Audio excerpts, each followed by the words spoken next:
And welcome into Football Happy Hour presented by Blitzalytics.com. As always, I'm your host, the cartoon down here in the corner. You see me. You see me right here. Look, right here. Yeah, there it is.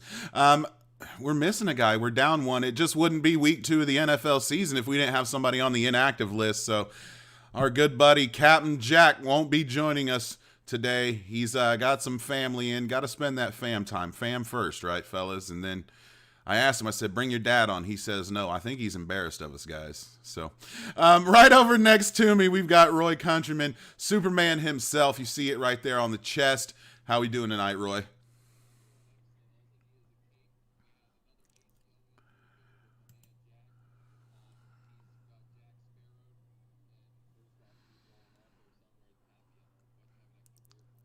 Yeah. I will shed tears and we'll talk plenty of good stuff for the Bucks for you, Jack. Mayo up there, top right corner. How you doing, bud?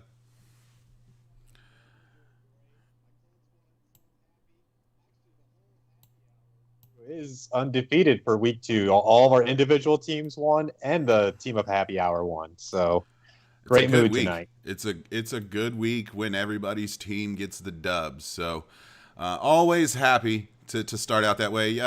I don't think I had Roy turned on, so whatever. You saw Roy flex. That's all you need to get from the hello from Roy anyway, right? Is when you see the guns out, you know it's time for the game. So boom, there he is. He hit you with that. That just happened. I think we should end on that. Thank you, everybody, for tuning in to Fantasy Football Happy Hour. Let's get right in it. We're going to do it like we do every week. We're going to hit you with 4 quarters of topics. We're even going to give you an overtime because everybody wants a little extra time with their buddies. So let's get into the first quarter. And what we're going to do is we're going to talk a little bit of XFL here. I'm gonna let you break this, Roy, because you decided that this was the story we were gonna do first here. So I'm gonna turn it to you and let you break it down, buddy. Yeah, so first of all, I'm at work today, and all of a sudden I finally get service because me, I work out in the middle of nowhere. Also, I work around is one of my friends and a bunch of trees. So first thing I see pop up, XFL news. I'm excited. I'm like, okay, who'd they sign? Did we get some coach news? No, we get a BuzzFeed about The Rock maybe suiting up in his own league with a picture of him looking yoked with a lifting belt with an insignia of the XFL in the back. And he was dropping some knowledge in this quote on his Instagram feed. And he even called out one of his old coaches, which is none other than LSU great head coach Ed Orgeron. It said he was such a good football player because he had upper body violence. So, but he said that he might just be the first owner in pro football history to actually suit up and play in a game. So, what do you think, guys? Do you think we see a Dwayne The Rock Johnson throw instead of a "he hate me" on the back, if you smell what the owner's cooking? No, but it's fun to think about. Like, I mean, let's be honest. Would you? The guy's the highest paid actor in Hollywood. He's not risking that check for one good snap. Like, Yeah, I think what we get, the most we get out of it is like press pictures of him in all the jerseys, right? Like that I could definitely see, trying to move some units by flashing the Rock out there in all the glory of all the jerseys and the colors, and it's cute and it's fun to think about. And sure, if he lined up, he probably would dominate a little bit, but let's just chill out. I'm not giving up no $20 million paycheck for a game in the XFL. yeah. What you said, Rob, like he's an actor. So first of all, maybe I would say this, maybe one snap. I could see it, but Inaugural game, right? Like inaugural yeah, game, get one something play in. silly. Yeah. Like he gets one play in, I could see that, but I mean, he has plenty of opportunities if he ever wanted to. For example, you guys know I'm a wrestling fan. He doesn't even go back and wrestle one-off matches at WrestleMania because like most of these deals he does for his movies has something like a clause like you can't put yourself on liability to get hurt, because if he gets hurt they got to push the entire shoot of a movie back. So that could be the major reason why, but he's The Rock, so he could be like, I have already made so much money, who cares, like you can deal with it or find another actor. I could see The Rock doing that. I'm just saying, if he actually does line up, he's gonna get a sack that looks worse than Michael Strahan on Brett Favre with the sack record. Somebody's taking a dive for the Rock to get a sack just in the stat column because he's the one signing your paycheck. So, You want I, Ross I, week 2? yeah, Sean Oakman, I'm talking to you, big 6'8" boy. If he wants you, you're gonna have to teach this guy up, play some DN because that's where he played Miami. But and by the way, I threw this in here too. You guys haven't had the chance to see it, but check out also his Instagram. What happened whenever he had a power outage? This is how yoked this dude is. They were out of power. His front gate at his house was not working. Wasn't able to get to a a film session like where he was recording. So what did the man do? He got out of his car and literally ripped the front gate off of his house. This is the guy that's now owning the XFL. If you don't believe me, go look up the picture. It's ridiculous. Picked it up, ripped it off so he could get to work. So that kind of work ethic you're getting out at the XFL, I can't wait to see it happen, boys. Oh, I promise. He might show up in the gym, right? Like, I have a feeling he'll be around, and when The Rock walks in, you're definitely trying to pump the most iron you can because that guy just makes everybody feel small. But, like, I think he'll have a positive impact. Playing, no, I'm with Cody at best. It's a gimmick. It's like they do in high school basketball. Let the water boy get the last shot up so that he can say he did. And fine and dandy, but meh. I mean, he's big and he's got some gym muscles, but I don't know if The Rock could take a for real blow, man. Football hit is not the same as yoking up in the gym, man. It takes a special kind of dude to get hit and get up and get hit and get up and get hit and get up. I'm not saying he couldn't, but my early money is on just about everybody else laying the smackdown on him. If he would have been about 10 years younger, I think we might have seen a better chance, like when he was in full wrestling form. Sure. And if there had been a spring league that was for real back then, maybe we'd have seen some Dwayne Johnson, but he wouldn't have hit Rock status. But my favorite quote about football was the reason he quit. He was like, yeah, I played behind Warren Sapp and wasn't going to get no time, so I'm done. Like, yeah, of course. That's fine. Sure. He's done fine for himself, though. So, while we're talking about the XFL, fellas, I know we got a little bit of time here. We were all disgusted when the first one folded up. The second one folded up here due to COVID. We're going to fill in the rest of our time. Give me a couple names of some players, being that we already know it's going to be on the track of playing probably, I'm not sure, next spring, but maybe the following spring. Who are a couple players right now you think it could be under an XFL contract, maybe the next phase? We've seen a PJ Walker. He's now the backup quarterback at Carolina. You see a lot of these guys getting a chance to make some plays now on Sundays, especially with the expanded practice squads. So you guys have any names? You have any draft darlings maybe that hasn't made a practice squad? I'll let Cody go there because mine are all going to be gimmicky. I've got some names, but Cody's probably got real players. For a second, I thought we were with this topic. I thought we were going to do like feeding off The Rock, random players. I was about to toss out T.O. and Ocho Cinco. I swear to God, those are the two names I was going to say. Let's make it happen. T.O. is not done with football. He wants to play. I think The Rock would open up his pockets to get the tickets that Vince wouldn't. And I think you legit have shots at guys like T.O., Chad Ochocinco. You could get a Tim Tebow to sniff over here now that The Rock's involved. Those guys who weren't quite about it with Vince McMahon on helm might change their tune with Dwayne Johnson. Hey, let's say you're T.O., right? You come in and you destroy the XFL. You become a fan favorite. You become Dwayne Johnson's favorite player. You're in fucking Hollywood movies when you're done with the league. Exactly.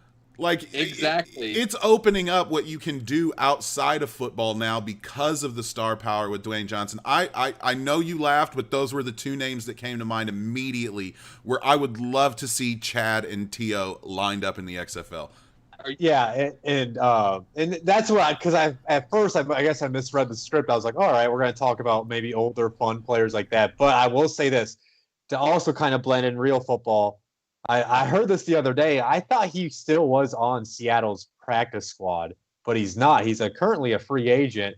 I know Roy's a fan of him. I'm a fan of him. I think the majority of the Blitz team were a fan of him entering this past draft class. But Anthony Gordon, throw him in the Seattle Dragons uniform. He played college football up there. if he doesn't get on a roster at some point of the season, maybe because of these injuries, maybe because something does come up, he will get an opportunity to sign at least to a practice squad and see where he goes. But man, the guy's got a little arm on him, and I know he's a draft darling of blitz, so that would be a name if we're going to talk about somebody not that should be at least on a practice squad right now. Yeah, Cody, absolutely. That's one guy I'm keen on. You hit the nail on the head. We seen him at the Senior Bowl. Anthony Gordon, it's a travesty that he's not at least on Seattle's practice squad.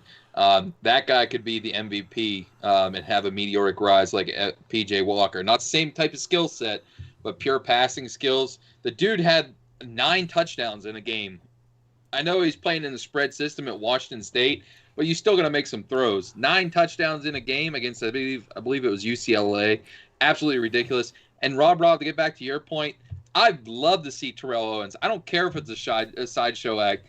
I would love to see him come out and put up like 10, 15 touchdowns in a season, be the MVP, and then force the NFL maybe to take a look at him even for training camp and be like the first player that could ever be in the Hall of Fame and active. That'd be ridiculous. Did you see T.O. race Tyreek Hill? I mean, the guy still got it. Yes. He still got it. He's in impeccable shape. Like, you're telling me he wouldn't dominate second and third tier guys? Come on. All I know is if like zombies ever happen and they're 28 days later, zombies, I don't want to be around Terrell Owens. He's like that. Like he's such a freak. It's scary like that. He's like, how old is he? Like 45? How old is Terrell Owens? I'm about to look it up. He's old as hell in football years. I got another question for you. Being that he's facing still the suspension in the NFL, do we see an AB maybe go this route? No, he's going to be in San Francisco or Seattle by week 9. I don't know if San Francisco is even winning records by that time. 46. I promise you he would still go out there and make dudes look silly. He would. But no, AB's coming back to the NFL or not at all.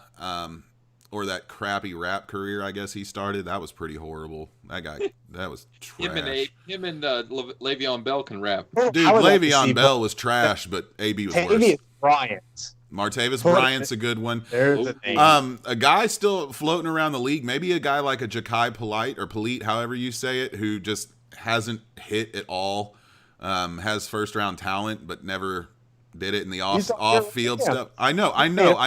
He's not. I don't think he feels like a guy who's one strikeout anyway. So the first time he does something, he'll be out of the league. That's going to be the type of guys I think the XFL gets now, though, that they promised they weren't before, right? Like, oh, we're going to take all these and we're going to only get clean. It's not going to be like that. The Rock is going to get the best players he can, period. If Colin Kaepernick wants to play, he'll play. I don't think we should get into that because I don't think he will. And that name and Johnny Football should not come to people's minds when you're talking about who you want to see in the XFL. I do not. I'm done with Johnny Football, so let's get that out of the way early. The one thing I want to say with The Rock is I hope he takes a big picture look, and if he goes for the original, first installment of this with 8 teams, I hope after that he takes a look at maybe some former NFL players and other certain types of people that have a certain status, whether it's in acting or former players, different walks of life. Like Marshawn Lynch comes to mind. Let that dude own a franchise in Oakland. Yep, absolutely. You know what I mean? That would be outstanding and hit some of the markets. Like, Rob, with St. Louis, that place was about ready to sell out before the Battlehawks were raking in money through the gate. They opened up the upper bowl, like, and they were doing things. Rob the Rock. Make things. You guys owe me some money. Just do it right in St. Louis. We'll call it even. Hey, and Danny Garcia and The Rock, like I mentioned before on Twitter, if you ever do happen to see this, we have a prospect encyclopedia waiting for both of you on the house. We just need an address to send it to. Yeah, and I promise I won't show up with my wife, right? Like, she won't show up at the gate. We will offer our services to you if you'd like to find the next wave of players. I'm telling you, I'm excited. I'm way more excited with The Rock at the helm than I was with Vince. You guys remember, I was really not stoked about the revamped league because Vince was tied to it. Now his name's off of it. baby, I'm all in. I'm sold that The Rock is going to do it. I think Roy's right. He's going to get celebrities involved, whether it be former players like a Marshawn Lynch, whether it be people in Hollywood. You're just gonna do it. It makes too much sense. Look I'll at go ahead and say this though. Like I am a big fan. I was a big fan of the show Ballers, even though it kind of got worse towards the end. But like I love The Rock in that show, and like right now his whole persona is like how I'm viewing this whole situation, and like I love it. I don't know if you guys like the show or ever watched it, but like he took on the NCAA, and I feel like The Rock could potentially do that right now in this situation, offer a different path if you wanted to get paid on your way to the NFL. Kind of hope he makes it like a legit spring football feeder system with the NFL. Again, everything feels smoother with him there. If you're Goodell, you're taking that meeting. You might not have taken that meeting with Vince. You'll take that meeting with Dwayne Johnson. Because it looks good on the league. You want to be tied in with Dwayne Johnson. I do not care what your business is. Last year. Yeah, you could be selling soap, and your ultimate goal is to have some sort of relationship with Dwayne "The Rock" Johnson. It doesn't matter. You want to be tied to that guy. That would be too easy, Rob, if it was soap. All you have to do is if you smell what I'm feeling right here. Yeah, right. It writes itself, man. Come on, soap companies. Where are you at, Colgate Palmolive? You missed out on that one. Irish Spring. Yeah, for real. Any names that you just don't want to see? Like I said, Johnny Manziel. We got about 20 seconds here. Anybody else you just don't want to talk about? Johnny Manziel definitely needs to not be ever mentioned again in a football field. And I'm glad he finally came out and said that he's retired, because he looked terrible in Memphis. So for the AAF, I'm with you. I'm off the Johnny football train. Trent Richardson. I don't want to see 1.8 yards. Yeah, dude. Hey, he is the greatest 1.8 yards per carry running back in the history of the game. So, sure. Let's move on from the XFL then into quarter number 2. Oh, press the wrong button there. See what happens when you get excited, guys? We're going to move into quarter number 2, which we're going to keep the theme we had last week with the 3 and out, right? I liked that. We may have to, pad some time without Jack here, but let's move into the second quarter. We're going to give you 3 and out. We're going to give you 3 things you saw this weekend in the slate of games. And Roy, I'm going to start here with your first one, man, because this is just ATL. I'm sorry. Well, to another one of our former members of Blitz, Joe Carlino, we loved your 9-tweet rant about the Atlanta Falcons, but all I can do is say, that felt like a manifesto. So if there's anybody missing around Joe Carlino, check that out, because that felt like a manifesto. I was getting a little concerned, but this is the only team that's breaking records for the wrong reasons within the first 2 weeks of the season. They're the first team since 1933 that had no turnovers and 39 points in a game and wind up losing the game. They were 440-0, those teams. Absolutely pathetic. Not only that, the way they did it, the onside kick attempt they made, and then the owner comes out and says, oh, well, they didn't know the rules. I'm sorry, special teams coach should already be fired. How does this guy even have a job? They waited for 10 yards, and then they let Dallas jump onto the ball. Yeah, they didn't know that they could touch it. They were like, well, go wait 10 yards, coach. No. There was 6 guys around that ball, too. I told Jack this morning on TBB that if you're ever in a position where you're on Jeopardy or Who Wants to Be a Millionaire or any trivia show, and it's about football, and the end of the question says the words, and still lost, the answer is probably the Atlanta Falcons. This is just what they do. They have been terrible closing out games under Dan Quinn. Not even acceptable to do what happened in the Super Bowl, and then during this under your watch again, you give up a game like that. Get out of here, Dan Quinn. Get out of here with that. Yeah, they made the mistake bringing him back. Yeah. I think all of us were like, yeah, it's time to move on, and this just shows why you never try to hold on, because it normally never works out, and you get a beginning started this season where your season's basically already lost, and you're going to do what you were thinking about last year. So. Yeah, that's a Super Bowl caliber offense. Defense, the defense is trash. It's trash, but you've and that's seen what he's worse known defenses for. win championships. The thing is, Dirk Cutter's running the whole offense right now. He's supposed to be running that. Well, he's got a D coordinator, but at the end of the day, that's what he's known for. So his teams that he runs should be a defensive team. And it's not, or at least an adequate defense, because they got some guys there, but it's not getting coached up right. Not at all. I don't like anything about the Falcons. The scheme was ugly. The decision making was ugly. I think it all falls back on coaching because they do have a talented roster. So they do. Cody, I think they're closer to a blow up than they are a contention. Oh, I do too.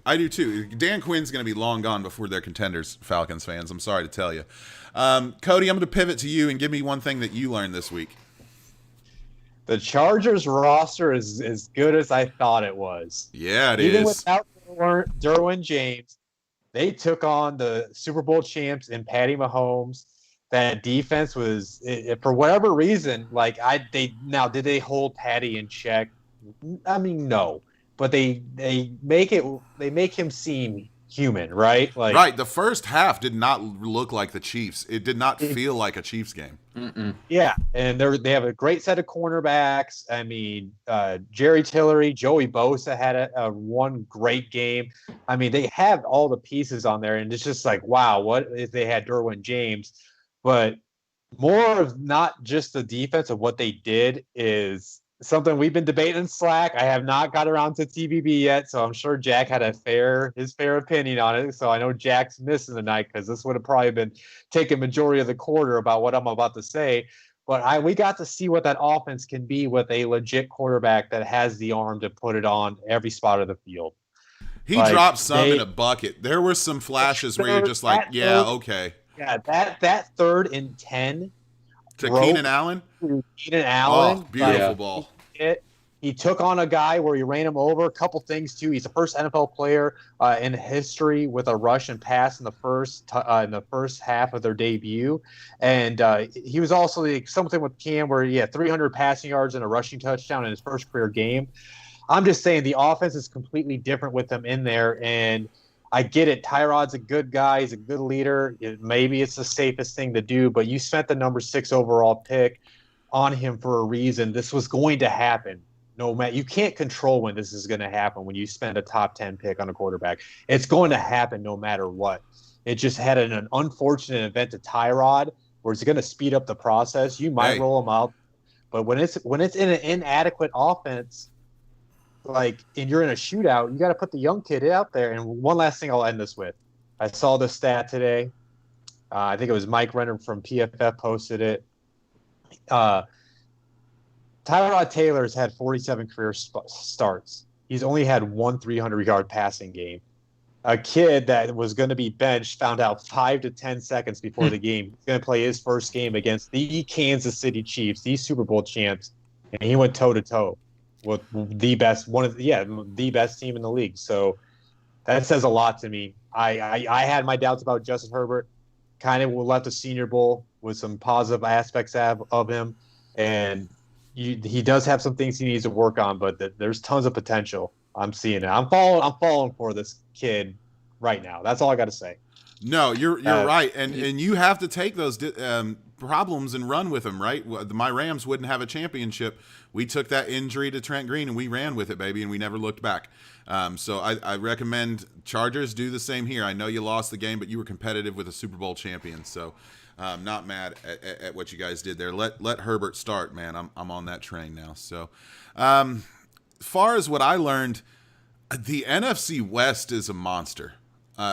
There's a good chance that we could put 4 playoff teams from the NFC West. Now that's assuming that the Saints don't rebound, which I'm bullish on the Saints anyway, so I won't get into much about that. But I'm looking around. The NFC East is kind of garbage. The NFC South isn't great. I think the Bucks are pretty good, but I don't like the Saints. Carolina just losing games with CMC, and now he's out. And then the Falcons can be up 30 points and not win a game. So the NFC South isn't a big threat. I'm telling you, man, we've got a shot here to get 4 teams in from the NFC West. And they're just going to watch NFC West matchups this year. They're all going to be electric, all of them. Yeah, absolutely. You see the Cardinals and what they're doing. Seattle's tough. San Francisco's still playing well with all the injuries they're battling here. Nick Bosa is going to be the big backbreaker, I think, even more than Kittle being out just a few weeks. I mean, Nick Bosa is really the one that makes that whole defense really spin after they got him last year. And it's going to be tough to play in NFC West. Whoever wins that division, it's going to be well warranted because they're going to have the bumps and bruises to prove it. Yeah, battle scars, right? So let's come to you, Roy, for your second one, man. All right, so when you look at the standings, fellas, you look through, you have Green Bay at 2-0, you have Buffalo 2-0, my Pittsburgh Steelers 2-0, Baltimore's 2-0. My Rams are 2-0, thank you very much. There you go. Titans 2-0. Who's the one team that's just like blaring? They should not. How did these guys get to be 2-0? The Chicago Bears. What? Mitchell Trubisky led Chicago Bears are 2-0. Now, okay, temper your expectations a little bit. They did only beat, sorry, Alexander, your New York Giants that are Barkley-less and the Detroit Lions. So, I mean, they're not just going spineless. against the Chiefs. Right. So we have Matt Patricia still. He had his team doing stretches, I think, the whole second half. But I just don't understand how Trubisky's looking okay. They're doing enough on offense. He had a couple touchdowns this weekend. But this defense is legit. I love my Steelers defense, but this defense, it's right up there with it with the bookend pass rushers and Quinn and Mack. They have some good secondary pieces, a defensive line that really likes penetrating. It's a fun team to watch. They're very but handicapped on offense. This is the kind of stuff that gets a coach that should be fired an extra year. Yeah. And let's be honest, if they played 16 games, 8 each against the Lions and then 8 against the Giants, they have a winning record. Let's be real. Both of those teams are subpar teams. Am I shocked that they won them both? Still, yeah. Yeah, because Mitchell Trubisky is a hot garbage can of non-talent. So, whatever. I'm shocked, but it's definitely an empty 2-0 for me. So, Cody, hit him with that second one, brother. Well, I'm kind of going to be taking an NFC West team that you talked about, and I'm going to go ahead and say it, whether you want to call it the Super Bowl hangover, whether you want to call it the Super Bowl losing team curse, but it's real. And it's hitting the San Francisco 49ers with a haymaker. Yeah. I mean, not only just Nick Bosa, like Roy just talked about earlier, not only that's a crucial loss, Solomon Thomas. On the same drive. Same drive. D Ford is expected to miss time. So unfortunately, our boy Javon Kinlaw, who has been outstanding in his first 2 games, is probably going to be starting seeing a lot more double teams. Now, I know they signed Ziggy Ansah, but there's a reason why Ziggy Ansah hasn't been on a team for a long time. So, and then Richard Sherman's out for at least 2 more weeks, I think, on the IR. And then Jimmy Garoppolo's week to week, but we can debate, if Rob loves to sell some Nick Mullins. But I do love some Nick Mullins. I like some Nick Mullins, too. But there is no George Kittle. And then we'll see if when Debo can come back. But, man, and then with how good the rest of that NFC West is, man, I think things are going to fall fast for the 49ers if they don't manage to win some games. And I'm going to go ahead and might be a spoiler alert for Cody Talks NFL. I'm leaning towards picking the Giants in an upset this week. They're just beat to hell, man. They really are beat to hell. Not a whole lot you can say. Roy, I'll come to you really quickly for your opinion on that. And then mine kind of ties in there. Yeah, mine is who they have running the ball this week. Jared McKinnon. Yeah, McKinnon. McKinnon is going to be the only one, him and Jeffrey Wilson. Yeah, and you're going to see some backup, dude. McKinnon gets them ticky-tacks, bro. Just to plug what we're going to talk about in quarter number 3, if you do read the Prospect Encyclopedia, Jack wrote about JaMycal Hasty, who should be getting called up, so that's the name to watch in that running back room. And they brought in some guys, too, to work out, like a Karen Higdon and so like 3 or 4 other guys. But, yeah, I mean, that team is just their injuries, and I'm just like, whew, man, this just smells like it's like going to be a disappointing season for them unless something goes right. No, it really does. And for my second thing I learned, I'm going to stay here in the NFC West. Guys, the Seahawks are the best team in the NFC, and they don't have a pass rush. If by some freak occurrence they find one, watch out because they are letting Russ finally do anything that Russ wants to do. and it is just as scary as all of us thought it were. Like the let Russ cook thing's been trending for like 2 years now. They finally did it. Russ looks like the head and shoulders MVP, with Kyler to me a second, but not even really close. The Seahawks are legitimately, I think, the best team in the NFC right now. Well, this, and then we can finish with Roy's comment to end this quarter really quick. Yeah, their pass rush is so bad that they use their first-round pick, who's a linebacker who has no pass rush moves at all. Jordan Brooks was the pass rusher, edge rusher at the end of the game. That's not good. Their best pass rusher is Jamal Adams, and that's freaking sad. So, Roy, we'll come to you for your third one, brother. Hey, my third one is, I'm going to keep pounding this table. The Jacksonville Jaguars are a fun team to root for. We're going to get into this in a later quarter with the quarterback under helm. Cody says no. But, they're coming for your Indianapolis Colts. I'm going to keep banging this drum. If this defense can get a little experience, I'm starting to get on the Jacksonville bandwagon. We have James Robinson really putting it together, kind of making people forget about Leonard Fournette. They have Chris Thompson kind of playing second fiddle to him. The offense is full of weapons. DJ Chark, Laviska Shenault, Tyler Eifert's looking healthy. He caught a touchdown pass. They did just let Tannehill straight shred them, though. They did. Like he surgically took parts of the Jaguars away. They need experience. A lot of their defense is very inexperienced. I mean, their best players, they got 2 bookend rushers, Caleb Chason, Josh Allen, who's a beast. CJ Henderson. They got a lot of young players. They just need experience, and if they can gel together, they only got to be, average, above average, and they might be a chance here in a wild card.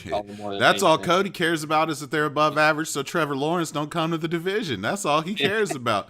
That's the only rooting interest Cody has in the Jaguars, I promise. And they're 10 times better than I thought they were, 100 times better than I thought they were. I no longer think they're in the running for Trevor Lawrence. I think that's distinctively a Jets pick at this point. You guys, the Jets lost to the third-string 49ers, so they're comfortably the first pick for me. But Cody, did you learn anything else, man? I learned I can watch a lot of Red Zone. Yeah, right. I mean, we're at the end of the quarter. We actually play that out well. I guess on my little rant I went earlier, but to add on Roy's point, yeah, I'm sold on Gardner Minshew as an NFL starting caliber quarterback. I don't know if he's ever going to be a Super Bowl winning quarterback, but he can help you win games. Yeah, he feels definitely like in that Derek Carr vein, where he's never going to be a superstar guy, but he's not going to lose you a lot of games either. So, and he's going to. We're going to talk about it later. I don't want to spoil our fourth quarter topic, but he's going against the guy this Thursday night. I think he's basically the next generation of quarterbacks. So, all right. Well, I'll tell you what, guys. Before we get into the third quarter, we're going to hit you with a commercial for the Prospect Encyclopedia 2020.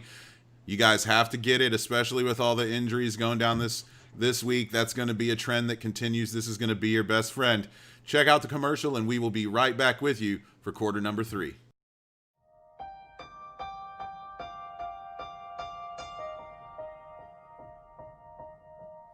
For over 100 years, the story has been written, ever changing and growing with each new chapter. The soul remains, though the characters change.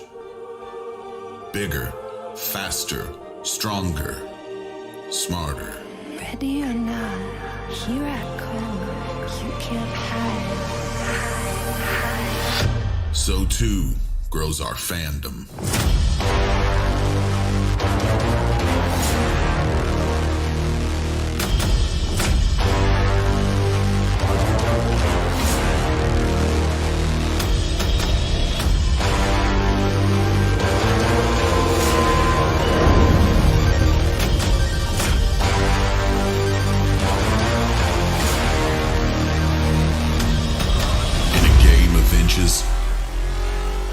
Start miles ahead.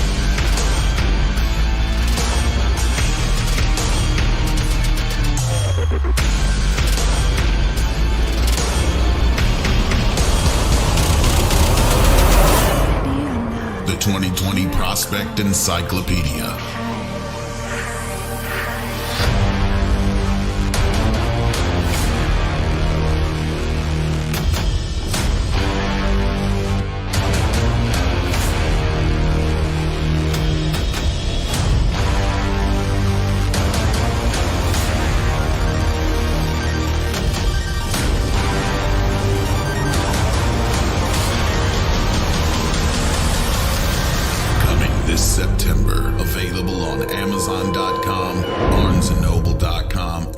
Blitzalytics.com. Woo! If that don't get you fired up, I don't know what will, man. Makes me want to run through a wall to smack somebody's mom. I'll tell you what, guys. We are going to get into quarter number 3 here, but we always like to involve our guests. Well, not our guests. Sorry, Jay, you're not a guest yet. We should work on that. But Superfan Jay's in our chat room and did want to point out really quickly, so we'll touch on it briefly, the signing of Devonta Freeman to the 1-year deal with the Giants before we get into quarter number 3. I'm just going to go around the horn real quick and get your initial reactions to that. And let me start with you, Manning. I mean, it makes sense for him to go there just because he would have an opportunity to lead the backfield in touches if he can somewhat be a resemblance of his old self. I just wonder if that's going to happen. If you're a fantasy football fan, tune into the Fantasy Voyage tomorrow as far as that type of viewpoint. Yeah, we'll get into the fantasy in a lot more depth. Tell you what to do with that New York running back situation tomorrow on the Fantasy Voyage. So do turn in for that, Jay. I know you tuned in anyway, buddy. So, Countryman, real quick, what do you think about Devonta Freeman to the Giants? Because I was thinking this is going to be the Gallman show again, a la was it last season? We saw a lot of Wayne Gallman. This kind of tempers that for me, bringing in Freeman.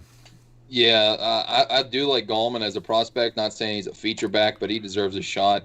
I think we're going to see if he has a little bit of juice left. I'm not convinced he does. I think injuries have wreaked a little bit of havoc of the explosiveness that he had. But don't sleep on Dion Lewis either. He's also on that team, I believe, as the kick he'll get returner some, mostly. He'll get a little bit of play, but I mean, it's not a good situation. I think it's just going to be a running back by committee, and if you're in fantasy, just avoid it all. Yeah, we'll get into it in depth tomorrow, but I'm second what Cody said there. So let's get into it with the third quarter here. You just saw the commercial for the book, and you know we're going to talk about it in this episode. So let's do what we did last week. Let's hit you with some offensive and defensive players of the week candidates. I'm going to leave a lot of the heavy lifting here to you fellas. The guy I wanted to highlight, Cody really already talked about anyway, and Herbert, I loved what I saw from him. I absolutely love the fact that he had the cojones to do what he did against the Super Bowl champs. Like that's big for me. I talk about signature performances a lot. I think you saw a signature performance there from him. I did laugh at the comment Anthony Lynn gave, like, did we win the game? No, we lost. So I liked that. But overall, what I saw from Herbert were flashes, right? And there were moments where I was like, okay, now I remember why this guy was talked about as a potential number 1 overall pick 2 years ago. So I like what I saw. Who was it that wrote up the Chargers? That was Pat Pryor, right? Who had him obviously ranked at the number 1 overall, gave him a current grade 55, future grade of 65. And I'll just briefly read what Pat said here.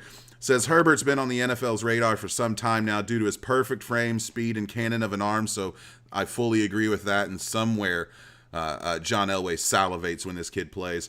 He's not the guaranteed starter right away, as former Pro Bowler Tyrod Taylor will have a chance to replace Phillip Rivers. But the team spending a 6th overall pick on Herbert bodes well for his starting chances. Regardless of his status this season, Herbert is the clear future in Los Angeles, and I think you saw that this week. Again, I'm in the boat that you move on from Tyrod and let Herbert go the rest of the year. But good writing there by Pat. Spot on.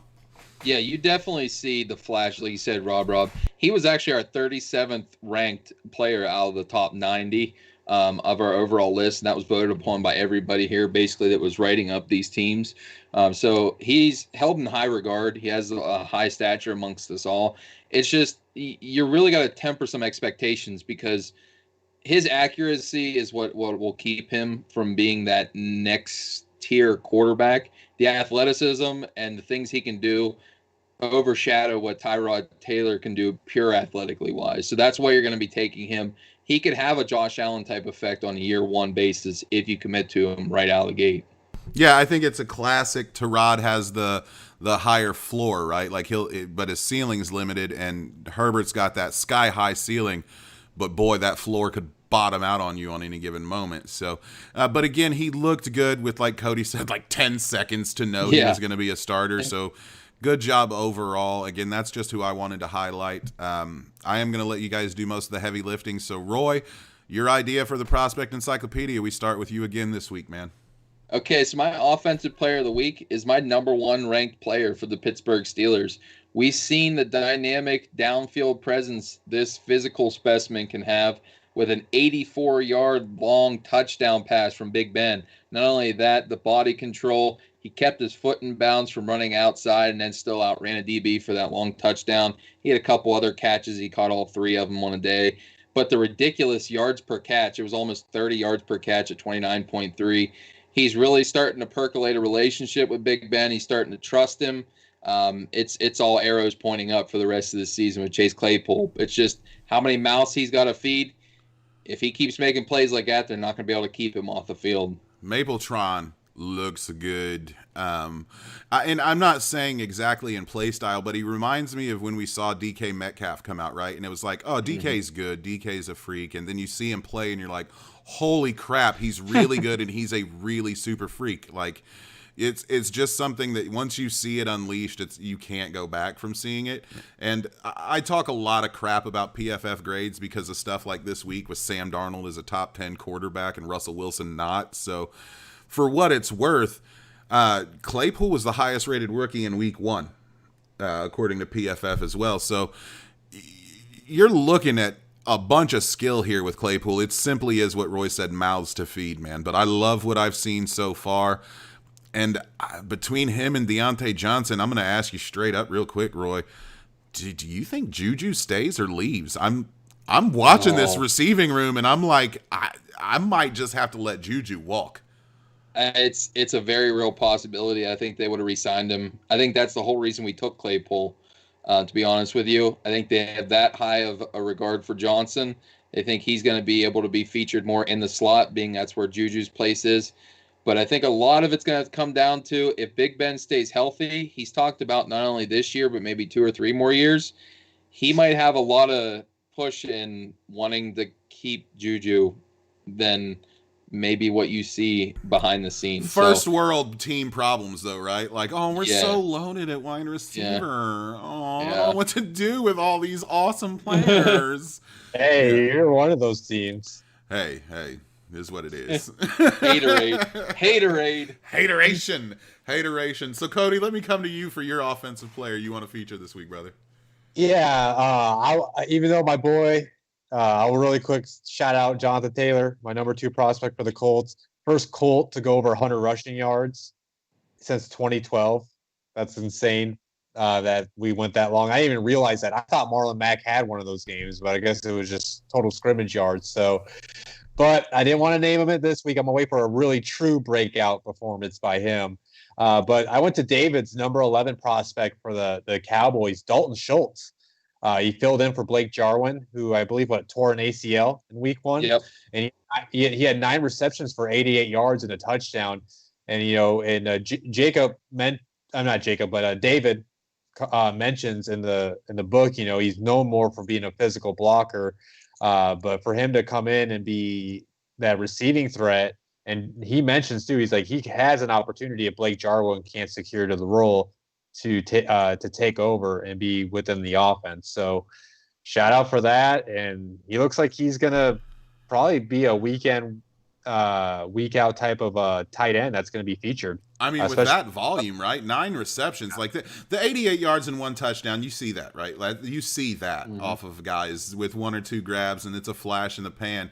But when you see a guy pop off with 9 receptions, you've got to automatically start looking deep into it, right? Because that means there was a safety valve element to me right there, where he was comfortable with you, pressure got to him, and he trusted you, right? Especially in that game. Yeah, especially in that game. Especially in that game. So, no, like, that 9 receptions, man, I'm looking at it from a fantasy perspective, and I'm like, ooh, salivate a little bit, baby, because that's the volume is the key there, and he obviously got a lot of volume. So do you want to touch on Schultz? Well, not touch on Schultz. That sounded real dirty, Roy, but do you want to talk about Dalton Schultz, or you want to get into your defense?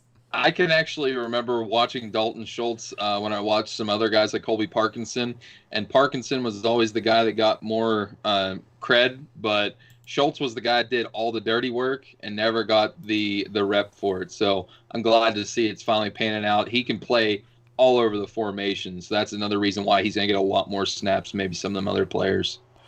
No, I think Good first showing here, man. Much more to come there. So let's hit you up with the defensive guys then, Roy. All right, so my defensive guy, I'm going to Cody's Indianapolis Colts here. His number 4 prospect was Kahari Willis. I love this guy. Every time I popped on the tape of him, he didn't have great measurables. He isn't going to wow you with a lot of plays like that, but he just is a guy that reminds me of Ryan Clark. He does everything above average to very good. He just never gets out of the right pursuit angle or the right tackling mechanics. He wound up coming down with an interception, and I know when I was reading Cody's scouting report on him, that's one thing that he knocked him for is he didn't have a lot of ball production last year, where he had a pass defense and an interception for 43 yards here this week. He had 3 tackles, and the big thing I wanted to highlight for him, Malik Hooker went out with an Achilles tendon injury, out for the season. Now he's going to have another young safety beside him. And his type of tenacity and his cerebralness is going to come into question and is going to be a key figure for this defense of the Colts to get a Julian Blackman who replaced Hooker or a George Odom, that they're going to be playing a lot off of Willis because that's a communicative position.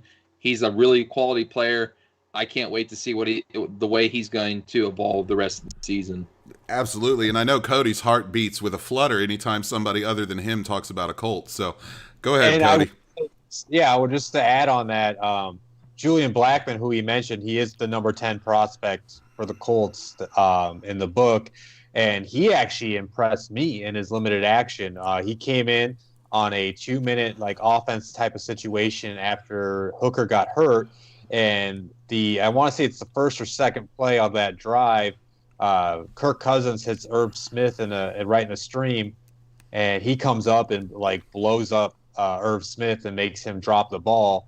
And then on that Kahari Willis interception, Kirk tried to bomb it to, I think, BC Johnson, and Julian Blackman was actually the one. He got up, got the deflection, and then Willis, who had the top coverage, ball basically fell in his hands, and he returned it for those yards. So, yeah.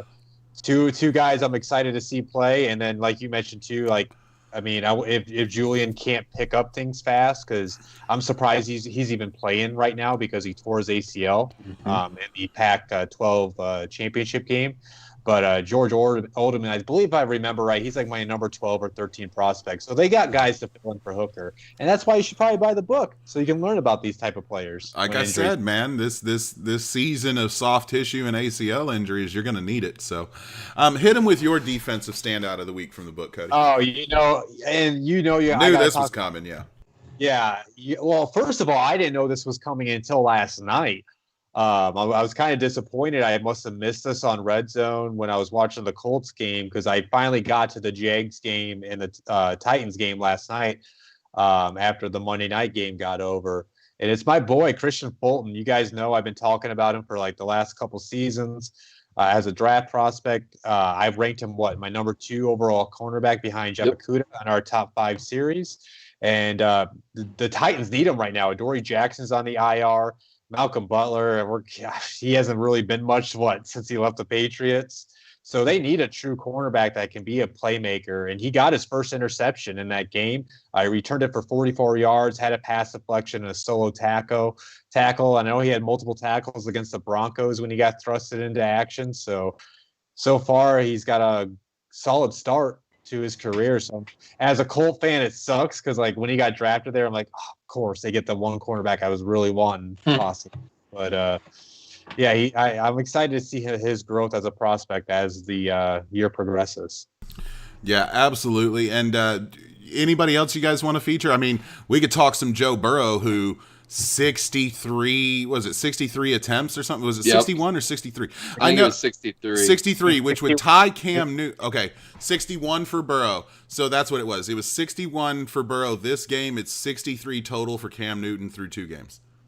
Hey, and just for Jack's purpose, being he's inactive, Antoine Winfield's looking like a beast down there in Tampa Bay. He was all over the field. He wound up, I believe, getting a sack down there for Jack's Tampa Bay Buccaneers. So throw a little credit out to him. And one of his Las Vegas Raiders, he didn't have a lot of stats, but he looked impressive. A guy missed a lot of time throughout the draft process.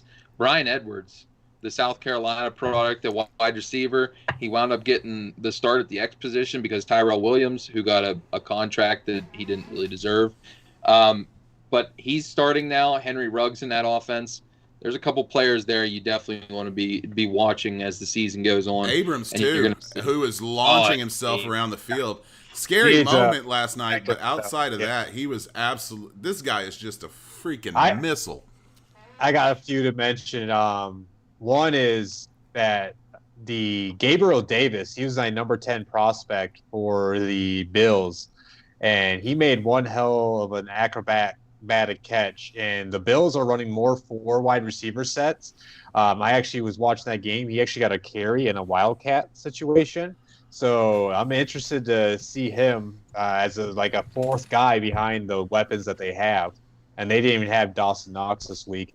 And I also, speaking of Jack's Bucks, look at these tackle class that we were all high on. They're all performing well in the first 2 games. Jedrick Wills had a really great performance Thursday night. Tristan Wirfs is looking very solid. Mekhi Becton is destroying defensive ends. I mean, yeah. And then Andrew Thomas has just been solid. Just the rest of the line makes him look bad. But these tackles are showing that they're legit so far. And I want to talk about one of my big uglies for the Steelers. The guy's first start filling in for David DeCastro. The first guy to get selected in the draft that didn't go to the combine, Kevin Dotson. He filled in quite well. He acclimated himself. He was getting some push off the line of scrimmage as a run. And he's one of the reasons why the Steelers now are the only team in the NFL to have 2 100-yard rushers in the first 2 weeks. And it's a lot of because of him. He played the first week after Wisniewski went down with a pec injury, and he assimilated himself quite well at right guard. Also going to give shout-outs to my boy Darrell Henderson, number 15 on the Rams 22 from Jack. Had an okay game, man. 12 attempts, 81 yards, got a touchdown, 2 receptions, throw another 40 yards, because all the Rams do is just produce running backs, folks. I told you it was going to be RBBC this early year. So that'll do it for the third quarter. You'll hear us talk about it until we're blue in the face, folks. This book is something that you absolutely have to get your hands on, whether it be the hard copy or the PDF. That one Roy's holding only $35. If you're a digital junkie and you want to read it on your iPad instead, it's only $15. You can get individual teams for only $5. So if you're a 49ers fan, I definitely recommend dropping the 5-piece to figure out who's playing for you this week. So let's get into the fourth quarter here, where we've got some interesting matchups this week. We have Patrick Mahomes versus Lamar Jackson, and is that the game to watch? No, it's not, folks. It's the facial hair battle going down in Florida this week between the Miami Dolphins and the Jacksonville Jaguars. You've got that magical Fitzmagic beast versus the only guy who looks good in a mustache, Gardner Minshew. Let's talk about it, guys. Let's really settle this debate here, and let's start off by talking a little bit about what do you think the best look is. Cody, I'm going to start with you. I see you've got that Spanish conquistador cut today, so that's not on the list. But it's called, it's the football weekend, so I'm nonstop watching football, and I just don't have time to shave. I'm really cutting time close. So hey, man, that chin V you got is nice. I'm just saying. It is. It's tight. Well, I'll take it. But yeah, I don't know what to say. What's better? You're asking me what's better, mustache or a beard? Mustache or beard? You guys might be giving me compliments for whatever I got right now, but I have always struggled with growing facial hair, so it's been a problem for me my whole life. It's always been patchy for my young adult life. I couldn't really grow anything in. I would love to grow a beard, but every time I try to attempt, I swear I look like I'm a homeless person and I'm just creeping people out in general. But I'll say this. People that can grow killer-ass beards, more props to you. I love the beards. Mustaches can be creepy. You have to be a certain kind of person, right? Gardner Minshew, Magnum PI, Ron Swanson. These are a few of the, Sam Elliott. These are a few of the guys that come to mind. You have to. There's a certain kind of swag you got to have to pull it off, because otherwise you just look like somebody I do not want to see anywhere within 15 feet of my children. Let's be honest. You drive a panel van kind of thing is what you look like. To me, a beard is majestic. Right? I see a good beard. Kiesel, for instance, is the king for me. I love that beard. There's just something about a beard that tells a lot about a man too, right? If it's well kept, you can tell he is a well kept man because it is not easy to take care of a beard that large. But if you're like me and you just don't give a crap and it just grows out in every direction, you also know that I'm kind of lazy. So it tells a lot about a man. Absolutely, Rob. And this is my distinguishing factor here, okay? I've had both within the last 6 months. I went with the full Ron Swanson look, and when your wife tells you that, oh, you can grow your facial hair out however you want, but then it's fair game because I'm not shaving my legs no more, she's already distinguished what the winner is. She wins. It is a beard. You are wearing a beard from now on. I don't care. You know, Jack rocked the Ron Swanson here 2 weeks ago. I guess it's just a phase everybody's having. Jack was out here looking like Johnny Depp from Pirates of the Caribbean, y'all. Like it's a special thing, and he pulled it off. Like I think it's the face structure, right? Like there's only a couple of fat guys in the whole world who look okay with a mustache. I'm not one of them, man. I look creepy as all hell, bro. I look like I'm flashed out of the 80s. It's rough. Now Gardner pulls it off, man. I couldn't even imagine that guy without the stash, bro. Sometimes I crack up that he's an NFL quarterback because he looks like he's about to ask me to bum a cigarette. Right. You know who he reminds me of? He reminds me of Uncle Rico from Napoleon Dynamite.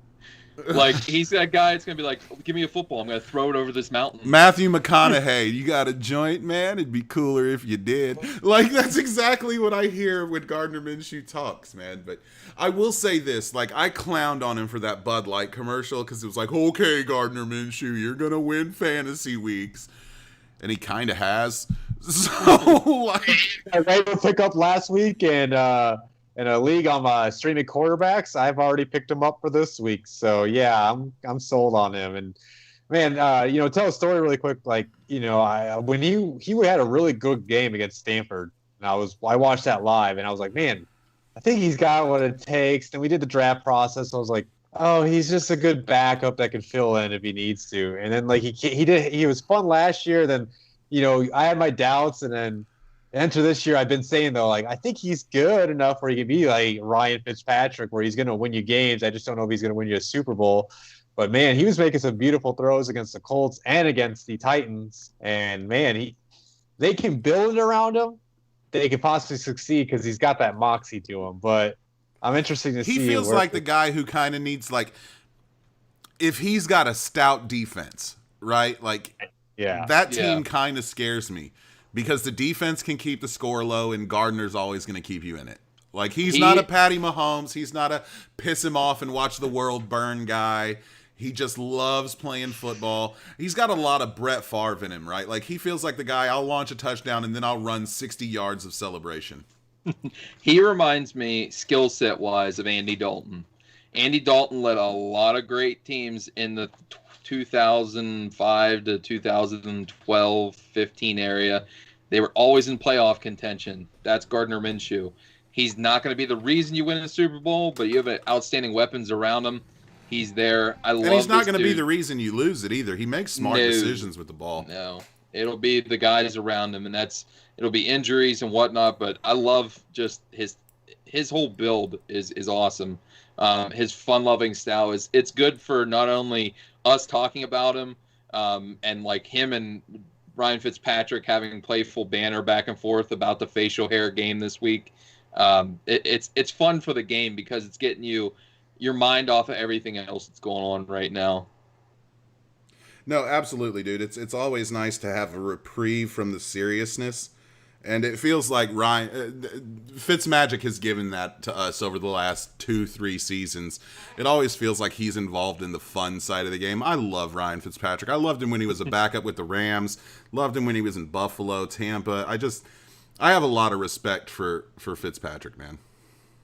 And he's not stupid. I mean, the guy's a Harvard grad, so maybe more Harvard grads, Alexander Amir, should grow a wicked beard.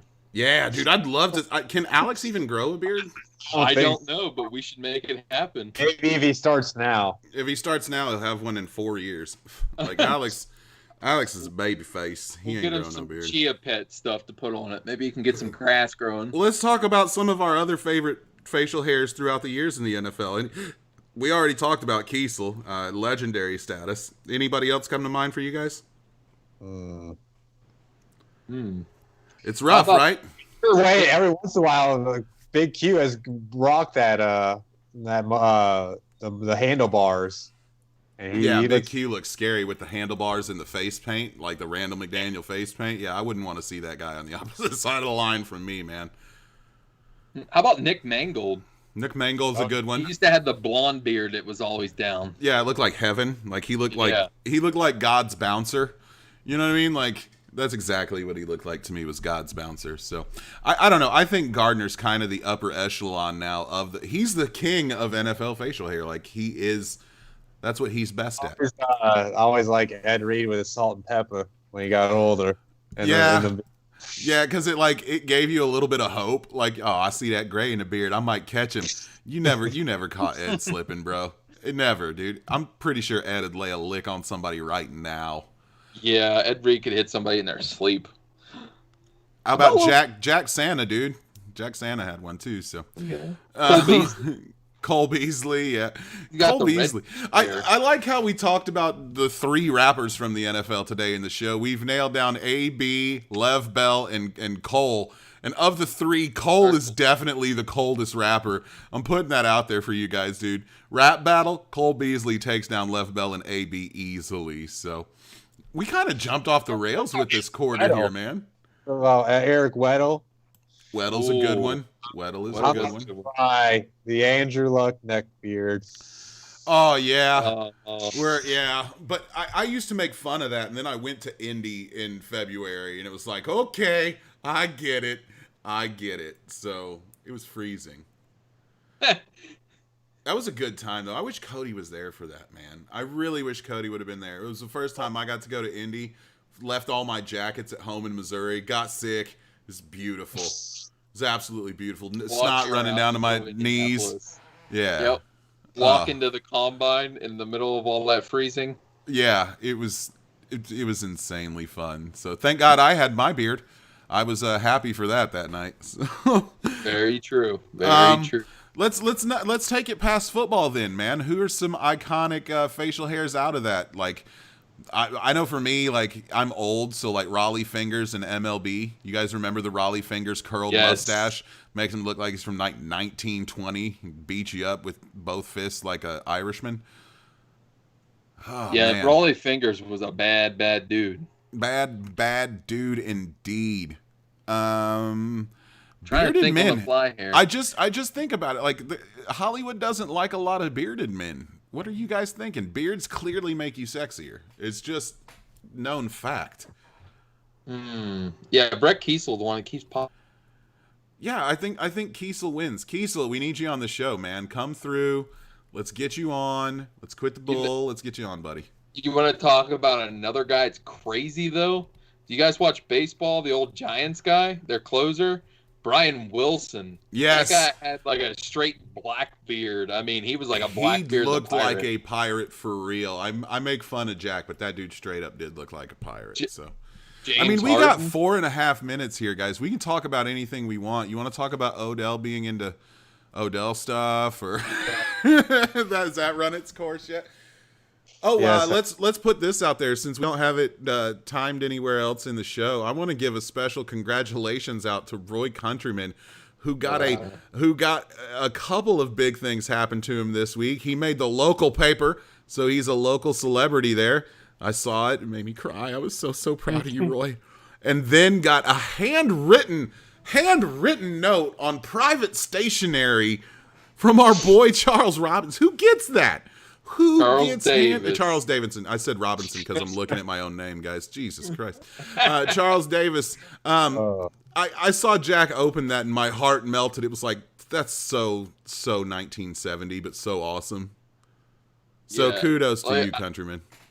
Thank you, Rob. But I couldn't have did it without all you guys. So I'm just riding the wave along with all of us. Can't wait to see where it comes. I'm glad we're starting to get some numbers back of some of our sales and stuff. It's been strong. Thank you to everybody that's been listening here. been supporting us since the beginning. It's really making, dreams come true. It's something we want to be providing for you guys, and making you guys, I don't want to say smarter, because I think a lot of NFL fans get the bad rap of saying that they're just, fair weather fans. They don't understand the game. A lot of these guys are smart. You go to draft Twitter, and there's a lot of quality people here that should be probably in jobs and a lot of NFL front offices, because there's a lot of nepotism that goes on. And I hope that that's someday soon. Chris Collinsworth's son. taken out of I'm it. sorry. I was. You were thinking the person I was saying in a conversation today. I'm like, I never even heard of this dude before, and now he's getting interviews with NFL players, and it's complete nepotism with a lot of the jobs that go out around there.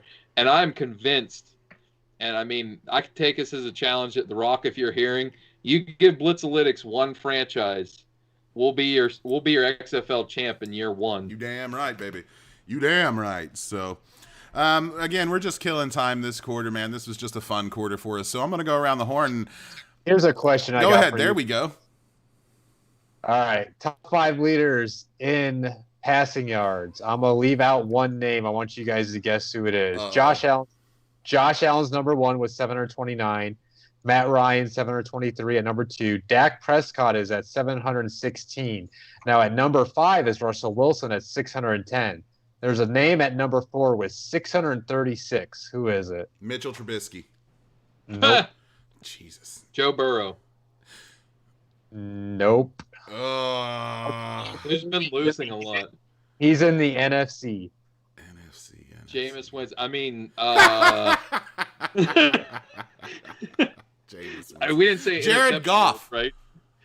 Nope. I just had to say it because if it was Goff and I didn't say it, I'd have been laughed off Rams Twitter. So, Teddy B. Yes. Teddy B. It Yeah, is. I forgot he had 400 yards this week or something like that. Yeah. Yeah, he had an insane week.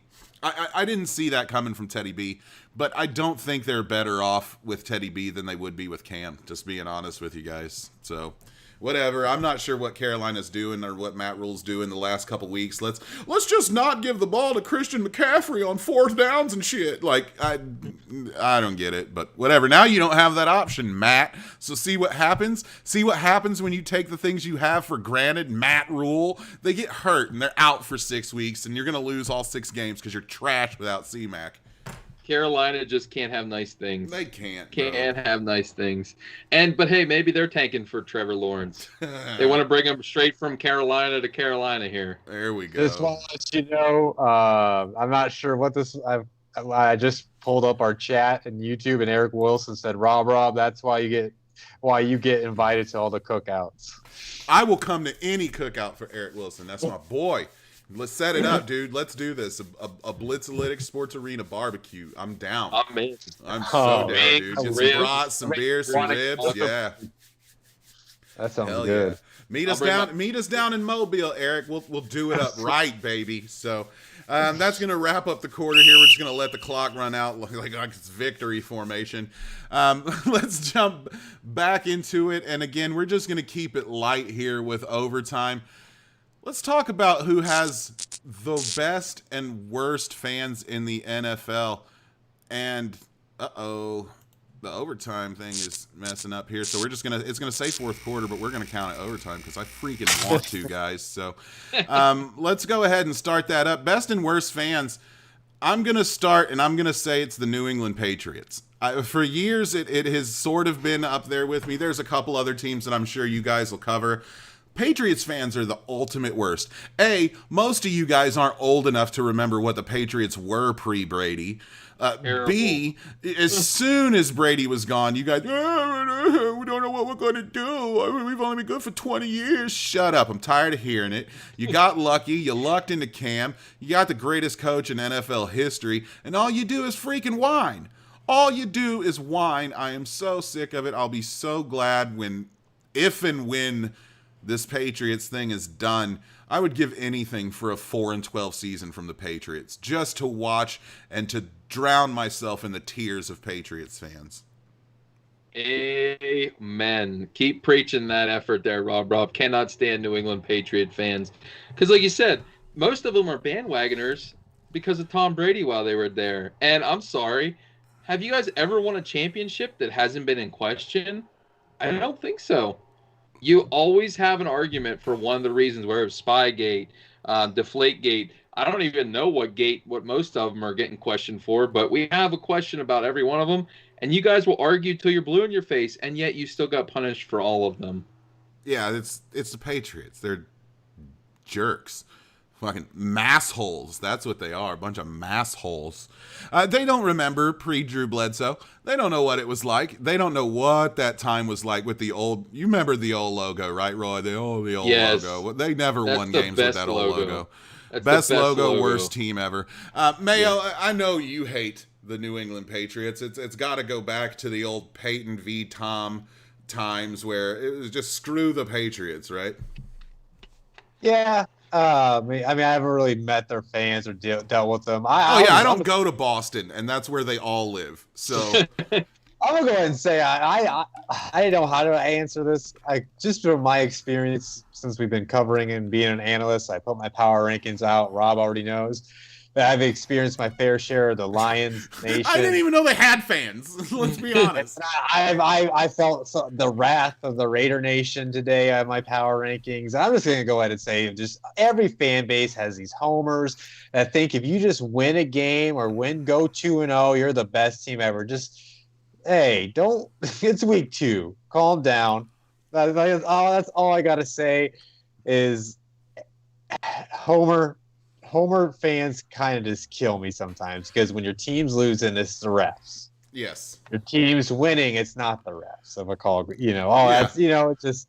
Yeah, Cowboys fans, get over it. Jalen played good defense according to the refs. Get out of here. I'm sick of you guys talking shit about it. And I'm sorry, I got to bring this up. You're talking about fans. Dallas Cowboys are not America's team. No. They are not America's team. That's just because there's a bunch of rich Texans that like they were for like 6 years in the 90s. Ew. Let it go. Ask everybody who's the most well-traveled fans in the NFL. Pittsburgh. Thank you. It has been for years. And here's why. Little known fact, for the last, 20, 25 years, the best-selling team amongst females is the Pittsburgh Steelers, and it has been for 20 years or more. They have a fervent base of female fans and always have.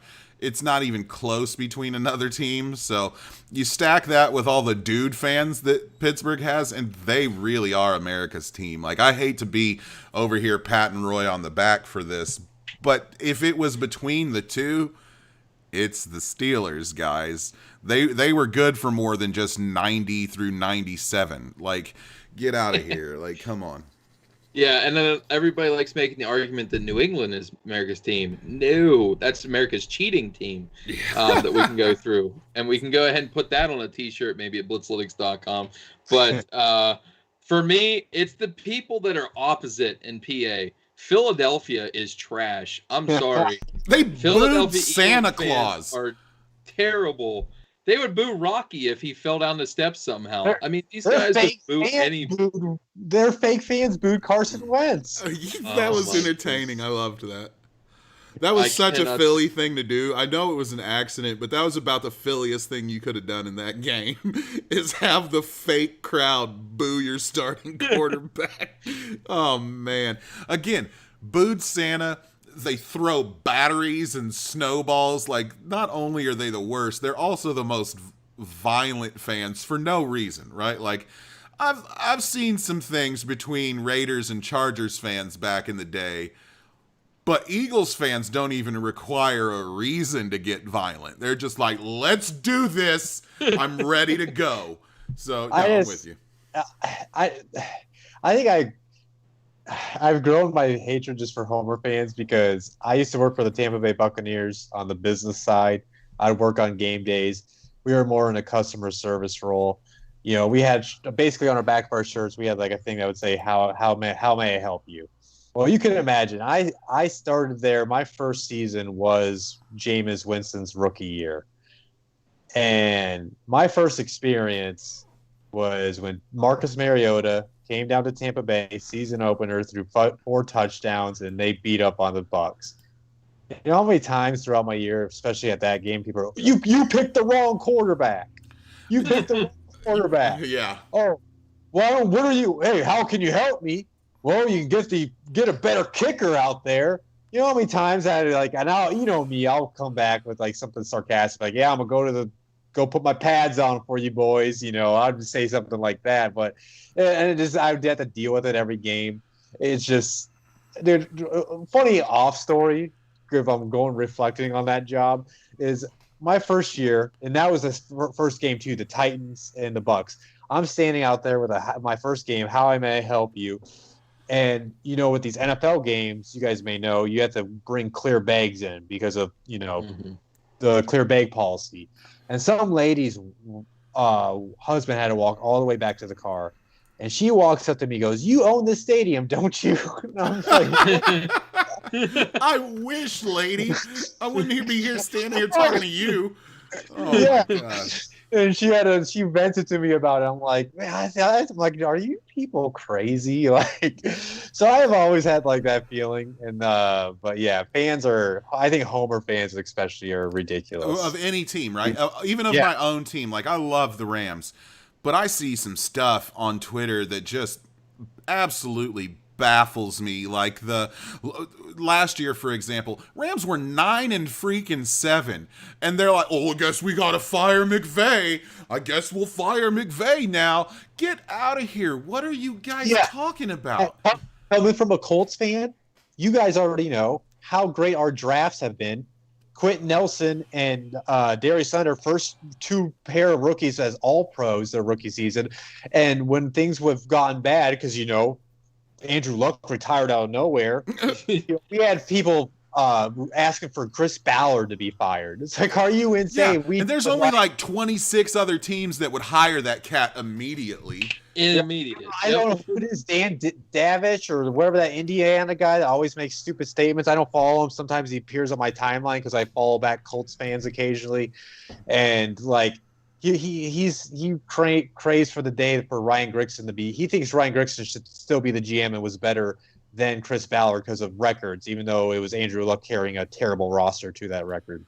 Yeah, like, for real. There are some.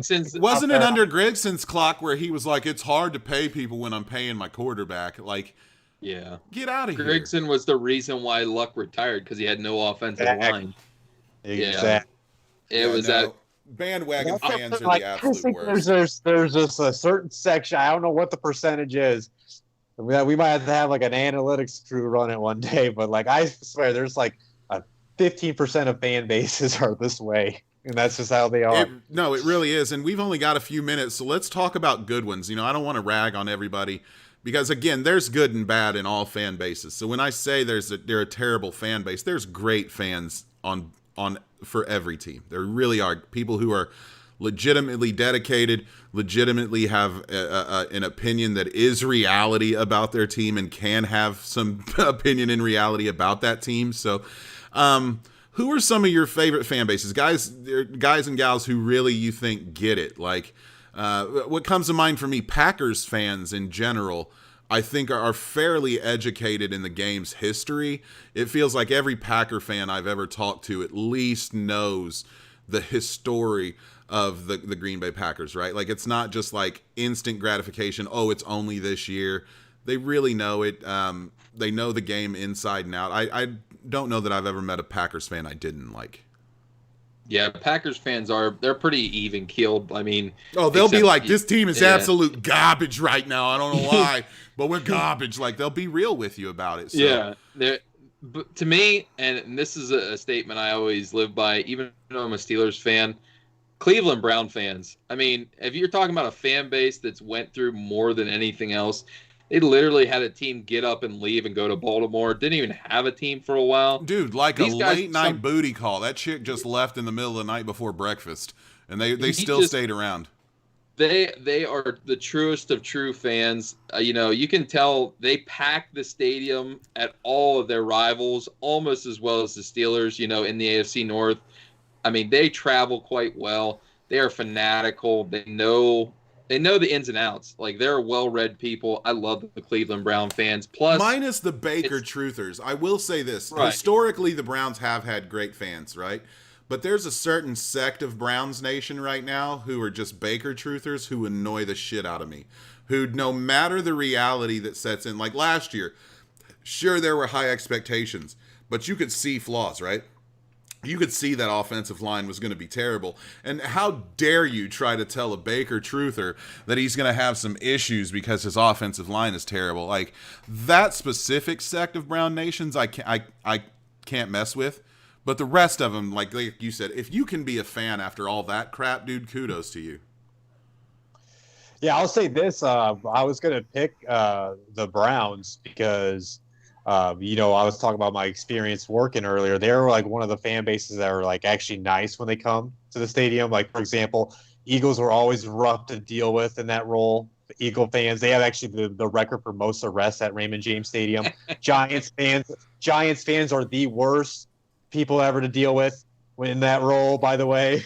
So I'm not a big fan of them. But Browns fans were great, and Roy's right. I remember like they only came in preseason games. It was a preseason game I was working, the first Browns game, and I was like, who are all these Browns? That was the first time I was like, there's Browns fans like this? Like, there were so many. And I guess since that was my pick, Roy picked it, I'll say Bills Mafia because I just love it. Oh, they're just crazy. I can't wait till they're back allowed at the games and we can finally get those videos. Like, one of my favorite things in like Sunday mornings is when I open up Instagram and I see like 3 completely different videos of Bills Mafia just crashing into tables. Yeah, dude, that's got to be my favorite pregame ritual is the table slam from the Bills Mafia. They just strike you as a bunch of fun, right? Win, lose, or draw, they're about to have fun with the game. You know what I mean? And good or bad, like they deserve to be at those They do. For eating all that crap against the Cowboys back in the day. Mafia right here. Bills, That's right. So no, the Bills are a good one. I'm with you. Bills Mafia is great. I would love to go check out a game in real life. I would partake in pregame festivities there, my friend. You might have to take a snowmobile there if it's wintertime, though. Right, no doubt, dude. Bitter cold. And that's true fans, though. Rob would know this. I'll say, you know what's a bad and a good one because Rob lives there is the Chiefs Kingdom. Oh. Like, the worst like people to deal with, fans to deal with because they always have like, we're going to Super Bowl this year. We're going to like they always are like high on their team. But like I have so much respect for them because like my first NFL game that I went to, which was the Colts Chiefs, which propelled me on this path that I'm on right now. And it was Luck. It was Luck's rookie year. The Chiefs had their worst year before they got the first pick to draft Eric Fisher. And I went there. You heard about how loud they got, and I was like, "Oh, it's the end of the year. Like it's the last home game. It's not gonna be that loud. Cold day and just loud." I was like, "Holy crap! They don't care how bad the team is. They're cheering them on." I know Chiefs fans that prior to Patty bringing this ring to them would have traded their children in for a Super Bowl championship. Like, I'm not even joking about that. They would have literally given their children up for a Chiefs victory. They're dedicated. I will say that. Like, Chiefs fans, a lot of them are crazy, right? Like, no matter what, no matter how bad they were, like, they were like, no, we're going to win it all. It's like, you guys probably aren't even going to make the playoffs. But, I mean, sure, enjoy it while you can. But I will say, dude, no matter what, they're loud. No matter what, they're into the game. And no matter what, you cannot strip them of their Chiefs love. There's no competition there. Who's the competition? The Kansas City Royals? They're garbage. There's no basketball. There's no hockey. That is an all football town. And if you get a chance, Roy, go through Kansas City on game day. Sea of red everywhere. It doesn't matter. Yeah, I've always had an affinity for the Chiefs. I always loved their whole aura. Love it. I do as well. So that wraps up the overtime period. Sorry, it said fourth quarter and the topic was wrong all the way. But it's not a football happy hour. Something doesn't go wrong. So we are going to go around the horn. We're going to say our goodbyes. Missed you tonight, Jack. Hopefully we can get you back next week. I secretly know he's coming back next week, so whatever. But we missed you tonight, buddy. Looking forward to next week with you. Mayo, we'll come to you to say your goodbyes and plug what you'd like to plug, my friend. So thanks to everybody that tuned in for this episode. As a reminder, the audio is always on our Blitzalytics podcast network, so make sure you do subscribe to our YouTube channel so you know when we go live. But so you also subscribe to us on Spotify, iTunes, SoundCloud, Stitcher, FanStream Sports, all the platforms that we're on, so you know when our audio of all of our shows go live. Again, bring this up, please, guys. This thing's awesome to have on game day. If you already have, what the coolest thing about this book, really quick, is like, for example, if you have this book, read up on the Dolphins and Jaguars if you can, or at least get those names, memorize those names before this Thursday night game, and just watch the game, and you're going to see those names flash all night. That's the coolest thing about this book, so you get to know the next wave of talent. So go check it out, blitzalytics.com/shop. Like Roy said earlier, it's on Amazon. Pre-orders are starting to get shipped out. You said on Friday, right, Yep. Roy? They start going live on Friday on Amazon. There you go. Physical copy 35, PDF 15. If you just want a taste of it, get an individual team PDF for $5. And I do believe me and Jack talked about it this morning. I think we're going to give out a free team PDF on Thursday and Monday. So whichever team wins, we're going to give away their PDF for free this week. So definitely be sure to be following us on Twitter and get that free copy of the winner. See if you like it before you buy, if you absolutely need to. Yeah, definitely. And the Kansas City Chiefs one is on our website if you guys want to go check that out. And speak of the Chiefs, all sales up and through September 28th gets entered into a chance to win a Patrick Mahomes jersey. Other than that, make sure you are subscribed to the YouTube channel. Me and Rob will be back tomorrow morning between the 10 to 11 hour for the Fantasy Voyage. We'll help you set up your lineup this week so you can kick ass. And by the way, thank you, Cody. I played Jonnu Smith this week, and I won because of it. There you go. That's why you should tune in. Friday, Cody Talks NFL, same time, 10 to 11 hour in the mornings.